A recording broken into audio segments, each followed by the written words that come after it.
bismillaahi raxmaani raxiim waxaanoo wanaagsan daawadayaal saaxiibayaal meel kastoo aad joogtaan kusoo dhowaada barnaamijka falanqaynta caalamka waa 4 bisha juun sanadka 2026 maalin khamiisa qaybtan waxaan kugula wadaagi doonaa hogaamiyaha kuuriyada waqooyi oo sheegay inay laba jibaari doonaan soo saaridda waxyaabaha nuclearka iyo sidoo kale hubka dowladdiisa ay u baahan tahay wararka ugu dambeeya xaaladda magaalada muqdisho oo aad u qasan iyo dagaallo saacado socday oo ka dhacay magaaladaasi muqdisho iyo maatida waxaan kaloo aan eegi doonaa duqeymaha dowladda Iiraan ee Kuwait ay ka fulisay maxaa Kuwait lagu arkay muuqaalada iyo cadeymaha dowladda Kuwait ay soo bandhigtay Iiraan oo ku hanjabtay haddii Beirut la sii duqeeyo inay dagaalka si toos ah dib ugu bilaabi doonaan warbixin gaar ahaaneed oo ku saabsan heshiiska Washington iyo Tehran rajada madaxweyne Trump adeega Netanyahu iyo shuruudaha dowladda Iiraan Gaza maxaa ka soo kordhay qodobo kale ayaa raaci doona insha Allah soo dhawaada saaxiibayaal meel kastoo aad joogtaan ku soo dhawaada mar kale iyo maracadda show barnaamijka falanqaynta caalamka adigiyo asaaga asal waad wadaagtaan aragiyo itaalkiyo inaayana ma dheeride aqoontaad ku dhaaftaa معهد نافع أونلاين waxa ay ku diyaarisay barashada higaada Carabiga oo aad muddo yar oo kooban ku baranayso iyo taxfiidka Quraanka Kariimka ah iyo sidoo kale culumta shareecada sida fiqiga xadiidka tafsiirka siirada iyo luqadda Carabiga halka waxa kugu diyaara macallimiin ku hadla afka hooyo ee Soomaaliga iyo luqadda Ingiriiska waxaadna kala xiriiri kartaa nambarada shaashada kaaga muuqda معهد نافع لتحفيظ القرآن وعلومه markale isku soo noqod wanaagsan daawadayaal saaxiibayaal waxaan ku hormarayaa dowladda Kuuriyada waqooyi ayaa mar kale dunida waxay u direysaa fariin cad oo muujinaysa inaysan waxba ka bedelin siyaasadeeda ku aadan hubka nuclearka hogaamiyaha Kuuriyada waqooyi ee dalkaasi Kim Jong Un wuxuu ku dhawaaqay in dalkiisa uu in ka badan 2 jibaar uu kordhiyay soo saaridda waxyaabaha nuclearka ee loo isticmaalo sameynta hubka atomikada 5 sano ee la soo dhaafay sidoo kalena wuxuu maanta sheegay inay laba jibaari doonaan wax soo saarkooda hadalkan wuxuu yimid kadib markii Kim Jong Un uu booqday xarun cusub oo lagu farsameeyo waxyaabaha nuclearka taasoo dhawaan gashay heerka howlgalka inta booqashadu ku jireen waxa uu sheegay in horumarkan uu yahay tallaabo aad u weyn oo qayb ka ah qorshaha ballaaran ee lagu dardargelinayo awoodda nuclearka ee dalkiisa wuxuu tilmaamay in arrintan ay tahay guul taariikhi ah oo si degdeg ah xukuumadda Pyongyang ay u horumarinayso awoodeeda dhanka militariga hadalkiisa wuxuu imaanayaa xilli gobolka bariga Aasiya uu wajahayo xiisado sii kordhaya waqooyiga Kuuriya ayaa muddo dheer waxa ay ku doodaysay in hubkeeda nuclearka uu yahay damaanadda kaliya ee badbaadinaya nidaamka siyaasadeed ee dalkaasi Pyongyang waxa kaloo ay aaminsan tahay in haddii aysan haysan awood nuclear ay halis ugu jirto weerar kaga imaanaya Kuuriyada Koonfureed iyo ciidamada Mareykanka ee gacanka Kuuriya ku sugan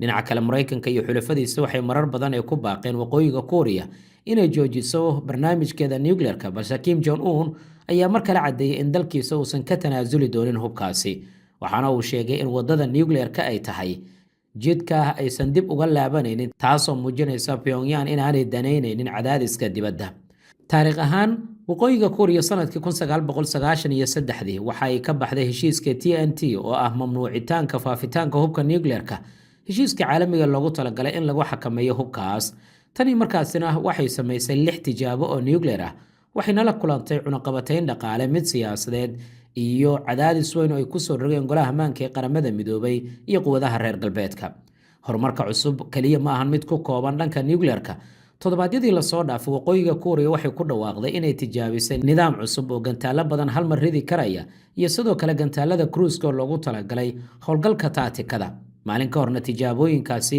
Kuuriyada Koonfureed ayaa sheegtay oo diriskeeda ah in waqooyiga Kuuriya ay riday dhowr gantaal oo ku jira gantaal plastic ah qobarada amnigan waxay aaminsan yihiin in kordhida soo saaridda walxaha nuclearka ay ka dhigan tahay in waqooyiga Kuuriya ay mustaqbalka awood u yeelan karto inay si weyn u kordhiso tirada madaxyada nuclearka ee ay haysato waan arki doonaa qodobkaasi waxyaabaha ka soo kordha barnaamijyadeena kale ayaan kugula wadaagayaa insha Allah markaan aan eegno magaalada muqdisho ee caasimadda Soomaaliya 15 saac ee la soo dhaafay ama 24 saac ee la soo dhaafayba xiisad weyn ayaa ka jirtay lagaagama sheekeynayo magaalada waxyaabaha ka dhacay laakiin waxaan rabaa dhinaca kale inaan wax ka eegno siyaasiyiintan iyaga wax isku haysan laakiin hal mid maanka ku hay siyaasiyiinta hadda is haya ee dagaalamaya waxa iska cad inaanay isku haynin danta dadweynaha oo haddii danta dadweynaha isku hayaan way isfahmi lahaayeen.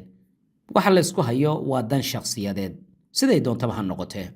magaalada muqdisho dagaal ayaa ka dhacay weliba laba degmo, degmada Howlwadaag oo gobolka Banaadir ah iyo sidoo kale degmada Cabdicasiis.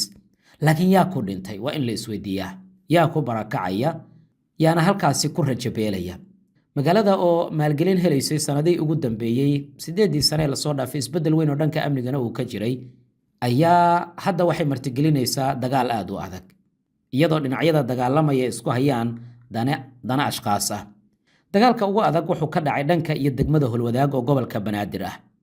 dad badan ay guryahoodii waxay ugu tageen hoobiyaal iyo rasaasta. dabaqyadii dhaadheeraa ee bilicda magaalada qayb ka ahaana waxaad mudaaba inay noqdeen aagaga lagu dagaalamayo iyo halka rasaasta laga soo ridayo. hadda waxaa soconaya dadaalo la doonayo in arrintan lagu qaboojiyo. nabadoonno iyo siyaasiyiin ayaa ku baxay, iyadoo mar xaaladu ay gaartay halkii ugu sarreysay, maadaama qaar ka mid ah nabadoonnada ay sheegeen in iyaga lasoo weeraray lana bartilmaamaysaday, sidaa daraaddeedna ay tuhmayaan qorsho iyaga lagu qaarijin lahaa in halkaasi uu ka socday. beesha caalamka dhankeeda qoraal ayay soo saartay. Mareykanka iyo Ingiriiska ayaa war-saxaafadeedyo soo saaray, waxaana ay sheegeen inay si degdeg ah u faragelinayaan arrintan, iyagoo digniin ka soo saaray dagaalka ka qarxay magaalada Muqdisho oo caasimadda Soomaaliya ah. safiirka Ingiriiska ee magaalada Muqdisho waxaan wax aan la aqbali karin inuu ku tilmaamay dagaalka.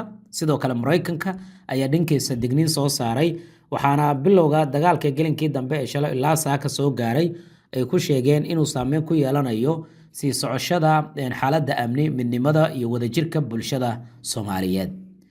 baraha bulshada markaad soo gasho markaa waxaad dareemaysaa dagaalka u dhaxeeya labada dhinac ee dagaalamaya marka laga yimaado in barihii bulshadana dagaal kale uu ka socdo, oo mararka qaarkii aad isleedahay magaalada waxa ka dhacaya wax ka weyn ay kuu sawirayaan dadka baraha bulshada jooga oo iyagana mas'uuliyad ay saaran tahay.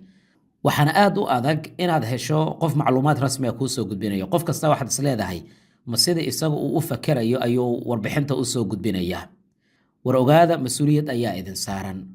dad shacaba ayaa lagu dul dagaalamayaa. haddii aad idinka xaaladaas si kale aad u sii sawirtaanna, barakaca magaalada Muqdisho ka socda waa uu sii xoogaysanayaa.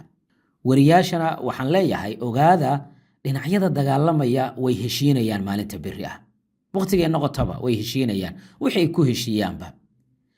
laakiin ha samaynina waxyaabaha mararka qaarkii ka sii dari karaya xaaladda, cabsida kordhin karaya, dadkana ku abuuri karaya walaac ka weyn kan rasmiga ah ee magaalada ka jira. intaasina waa fariin guud. aad baad u mahadsantiin. waxyaabaha soo kordhan oon kula wadaagaya. dadka maatida waxaad moodaa dhibaato adag inay la kulmayaan.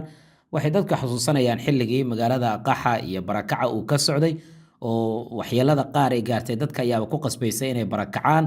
hooyooyin badan ayaad arkaysaa oo aanan ku talagelin marxaladan, kuwaas oo ilmihii gacanta ku haya barakiciina qayb ka ah.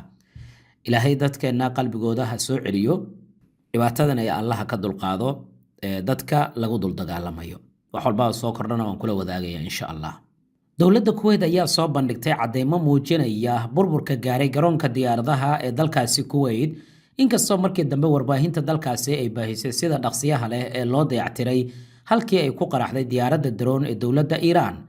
muuqaaladii ugu dambeeyay ee la soo bandhigay ayaa muujinaya diyaaradda oo si toos ugu dhacaysa mid ka mid ah terminaalada garoonka diyaaradaha ee magaalada Kuwait. sida mas'uuliyiinta dowladda ay sheegeen ilaa iyo 63 ruux ayaa dhaawacyo kala duwan ay soo gaareen, kuwaas oo xilligaasi ku sugnaa goobta. waxaana geeriyooday mid ka mid ah muwaadiniinta dalka Hindiya oo sida la sheegay ka shaqeynaya garoonka diyaaradaha. dowladda Kuwait ayaa dhankeeda waxay shaaci ka qaaday inay ka hortageen gantaale kale iyo sidoo kale diyaarada droonisa. halka warbaahinta dowladda Iran ay soo bandhigayso muuqaalo muujinaya burbur gaaray mid ka mid ah saldhigyada Mareykanka uu ku leeyahay gudaha dalkaasi Kuwait, gaar ahaana saldhigga lagu magacaabo Ali Al-Salaam oo dalkaasi Kuwait Mareykanka uu ku leeyahay. sawirada dhanka satellite-ka ayaa muujinaya isbeddelka garoonkaasi, iyada oo markii hore aad arkayso sawirada la qaaday in garoonka meelaha qaar waxyeello inaysan gaarin, inkastoo warbaahinada qaar ay leeyihiin burburkan garoonka waxa uu gaaray intii uu socday dagaalkii 40 maalin u dhaxeeyay Mareykanka iyo sidoo kale dowladda Iran. waxa isweydiin mudan waa maxay sababta dowladda Kuwait weerarada culus ay ula kulantay saacadihii la soo dhaafay in ka badan weerarada dowladda Iran ay ka fulisay dalalka Khaliijka tani markii heshiiska xabad joojinta la gaaray. sababta waxaa lagu sheegay in dowladda Iiraan ay aad kaga carootay markii duqeymihii ugu dambeeyay ee Mareykanka uu ka fuliyay jasiiradda lagu magacaabo Qishim iyo markabkii shidaal ee dowladda Iiraan ay ogaatay dowladdu in diyaaradihii duqeyntaasi loo adeegsaday ee F-35 iyo MQ-9 Reaper inay ka soo dhaqaaqeen gudaha dalka Kuwait saldhigga Mareykanka uu ku leeyahay. taas ayaa keentay baa la yiri in dowladda Iiraan ay jawaab culus ay bixiso isla markaana ay beegsato saldhigga Mareykanka ee gudaha dalka Kuwait. cabsi weyn ayaa jirta oo ah dagaalka in dib loogu laabto. waxaa hanjabaad adag soo diray wasiirka arrimaha dibadda ee dowladda Iiraan Abbas Araghchi, waxaana si cad u sheegay weerar kasta oo lagu qaado magaalada Beirut ee caasimadda dalka Lubnaan inuu horseedi doono dagaalka gobolka in dib loogu laabto. isagoo wariyaasha la hadlay ayaa waxa uu sheegay wasiirka arrimaha dibadda inaysan ka kaftamaynin weerarka iyo dagaalka ka soconaya gudaha dalka Lubnaan. wakaaladda wararka ee Tasnim News Agency ayaana soo xigatay wasiirku inuu yiri weerar kasta oo ka dhaca magaalada Beirut waxa uu nagu hogaamin doonaa in gobolka mar kale xasarad uu la kulmo duqeynta iyo dagaalkana dib loo bilaabo. Israa'iil waxay doonaysaa Beirut inay weerarto, annagana waan ka soo horjeednaa oo heshiiska xabad joojinta waa inuu si isku mid ah u dhaqan galaa ayuu yiri wasiirka wasaaradda arrimaha dibadda ee dowladda Iiraan Abbas Araghchi. waan arki doonaa waxyaabaha ka soo kordha qodobkaasi barnaamijyadeena kale ayaan kugula wadaagayaa. markaan aan eegno weli waxaad daawanaysaa barnaamijka falanqaynta ee Maracadda Show. waa Khamiis 4 bisha Juun. maalmaha indhaha caalamka waxay ku sii jeedaan wadahadallada xasaasiga ah ee u dhexeeya Mareykanka iyo dowladda Iiraan. madaxweyne Trump waxa uu sheegay in uu muujinayo rajo ah in heshiis la gaari doono, balse jidka loo marayo heshiiskaasi waxaa hortaagan caqabado aad u waaweyn oo ay ugu horreysay Israa'iil, dagaalka Lubnaan iyo sidoo kale marinbiyoodka Hormuz. waxaase ka sii daran barnaamijka nuclear-ka ee dowladda Iiraan. madaxweyne Trump oo ka hadlayay aqalka cad ee dalkaasi ayaa sheegay in wadahadallada si wanaagsan ay u socdaan, isagoo xitaa tilmaamay in wax weyn ay dhici karayaan maalmaha soo socda. Trump wuxuu sheegay inuu door bidayo heshiis diblomaasiyadeed halkii uu dooran lahaa dagaal dheeraad ah. inkastoo uu xusay in ciidamadiisa awood ay u leeyihiin inay sii wadaan dagaalka haddii loo baahdo, hadalka madaxweyne Trump wuxuu muujinayaa in Washington ay doonayso in dagaalka gebi ahaan ay ka baxdo, inkastoo Israa'iil sidaas aanay doonaynin. laakiin Tehran sidaasi uma fududa sawirkeeda. Iiraan waxay sheegtay in heshiis kasta oo la gaaro uusan ku koobnaan karaynin oo kaliya arrimaha nuclear-ka ama dagaalka tooska u dhexeeya Washington iyo Tehran. waxa Iiraan ay doonaysaa heshiis ballaaran oo gebi ahaanba damaanad qaadaya dhammaan jihooyinka colaadda ee gobolka, gaar ahaan Lubnaan in la joojinayo, maadaama Lubnaan hadda laga baqayo inay sabab u noqoto dagaalka dib in loogu laabto. halkaasi khilaaf ayaa ka bilowday. Israa'iil oo Netanyahu hogaaminayo waxay doonaysaa in Lubnaan laga saaro wadaxaajoodka. Netanyahu sababta uu sidaasi u doonayana waxay tahay mar walba inuu heli karayo fursad dagaalka dib loogu laabto. wuxuu doonayaa inuu sii wado cadaadiska militari ee lagu hayo Xisbullah, sidoo kalena gebi ahaanba Xisbullah iyo Iiraan la kala saaro. waxa kale uu doonayaa inuu dhaqan geliyo hadalkiisii hore oo ahaa haddii la doonayo Iiraan in laga adkaado waa in gebi ahaanba laga reebaa garbaheeda ama xulafadeeda gobolka sida Xisbullah iyo Xuutiyiinta Yemen. haddii hadda Xisbullah lala dagaalamayo, Xuutiyiintu wuxuu rabaa inuu ka dhigo wejiga xiga, isagoo oo aaminsan in Gaza uu ka adkaaday. maadaama gudaha Israa'iil uu ka jiro cadaadis siyaasadeed oo Netanyahu uu la kulmayo, Israa'iil ama Netanyahu waxa uu doonayaa in Iiraan oo kaliya heshiis lala galo, balse aanan la xadidin howlgalladeeda dhanka Lubnaan. Iiraanse waxay leedahay hal mabda' oo waxay taagan tahay haddii dagaalka la joojinayo waa in la joojiyaa dhammaan jihooyinka dagaalka. taasina waxay ka dhigan tahay in haddii xabad joojin la gaaro aysan qusayn Iiraan oo kaliya, balse sidoo kale ay qusayn doonto dhammaan kooxaha dowladda Iiraan ee iska caabinta. waxaa muuqatay in qodobkan uu noqday marka meesha ugu weyn ee lagu kala aragti duwan yahay oo ay ku kala fog yihiin Netanyahu iyo Trump. warar diblomaasiyadeed ayaa sheegaya in maalmahan ay soo baxayeen khilaafka muuqda ee u dhexeeya labada hogaamiye, gaar ahaan markii telefoon ay ku wada hadleen Netanyahu iyo Trump. Iiraan waxay si cad u soo dejinaysaa shuruudo cusub. Tehran waxay doonaysaa in marka hore si buuxda loo joojiyo dagaalka. waxaa kaloo ay dalbanaysaa cunaqabataynta in la qaado, kadibna la furi doono dhoofinta shidaalkeeda, in la sii daayo hantideeda dibadda ku xaniban. iyadana waxay wadataa hal shardi oo ah inay si rasmi ah marinka Hormuz u furi doonto, arrimaha nuclear-kana mar kale laga wada hadli doono. qiyaastii 5 meelood meel shidaalka dunida wuxuu maraa marinka Hormuz. sidaa daraaddeed, Iiraan waxay u aragtaa Hormuz inuu yahay kaarka ugu weyn ee cadaadis ee ay ku cadaadin karto Mareykanka iyo reer galbeedka. Washingtonna waxay ogtahay in xasiloonida Hormuz ay muhiim u tahay dhaqaalaha caalamka. waxa weyn ee dhacaya ee madaxweyne Trump uu sheegay waxay noqon doonaan dagaalka in dib loogu laabto, maadaama la istijaabiyo toddobaadyadaan mise waxay noqon doonaan heshiiska madambeysa in lagu dhawaaqo iyada oo Netanyahu aan laga talagelin. inkastoo wada hadalladu ay socdaan, haddana istijaabin iyo hadallo adag ayaa warbaahinta la isu marinaya. hogaamiyaasha dowladda Iiraan dhankooda waxay wadaan fariimo adag oo Maxamed Baaqir Ghalibaf oo kale afhayeenka baarlamaanka waxa uu sheegay in xilligii Iiraan loo hanjabi jiray aanan la joogin, waqtigaasina uu idlaaday, waxaana uu caddeeyey in weerar kasta oo lagu soo qaado ay ka bixin doonaan jawaab adag oo aad u xoogan. Cabaas Caraaqji ayaa sidaasi oo kale sheegay. Si kastaba haatee, diblomaasiyiin badan waxay aaminsan yihiin in xitaa haddii heshiis la gaaro maalmaha soo socda, heshiiskaasi inuusan noqon doonin mid waara. Reuters oo kale waxay tilmaamaysaa in hadda la filan karayo xabajoojin ku meel gaar ah, in la sii xoojiyo xabajoojinta ama waqti dheeraada la siiyo, inkastoo dhinaca kalena dadaalla diblomaasiyadeed ay wadaan qaar ka mid a dowladaha Carabta oo Qatar ay ugu horeyso, boqortooyada Sacuudiga iyo dowlado kaleba. waan arki doonaa arrimahan oo idil waxyaabaha ka soo kordha barnaamijyadeena kale ayaan kugula wadaagaya like-saan muuqaalka la wadaag saaxiibadaada waad mahadsan tahay. guud ahaan falanqayntii qaybta waanaginta mid lamid intaan ku kulmi doona nabadgelyo.